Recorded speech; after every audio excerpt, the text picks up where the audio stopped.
Welcome. In this video I'm going to show you how you can obtain the output for a Fligner-Policello test using Python and my stikpetP library.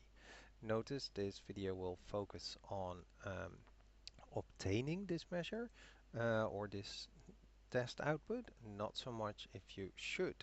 I'm using JupyterLab with a Python kernel of version 3.12.7. This test can be used as an alternative for the Mann-Whitney U test. But as mentioned before, I'm just going to show you how you can actually obtain the output that you probably are looking for. To show this, I'll need some example data, so I'll import pandas and then some student statistics data. Just to give you a quick overview, this is all the data. I don't need all the data. I actually need a binary field and to separate the two categories, and an ordinal field which I'll be using mixed number of activities for. In this survey, students only chose male or female, so that will be my binary variable. But that mixed number of activities, as you can see, were actually text, so I'll also store my coding as a dictionary.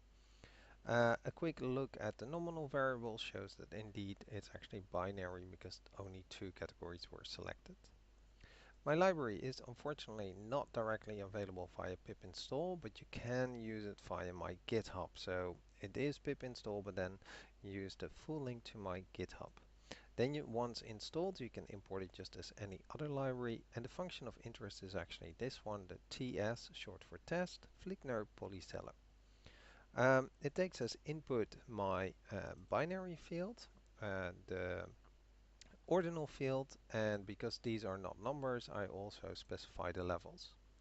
If you actually have more than two categories, this test is only designed for two categories. You can actually use the parameter categories and select the two categories that you want to compare if you had more than two. And let's see the result.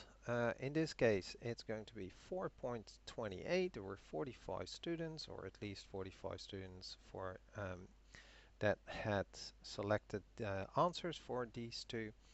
And the p-value is probably the most important one, which is below the usual threshold of 0.05. Therefore, we would say it's a significant result, and therefore that the two categories are different in opinion on the mixed number of activities.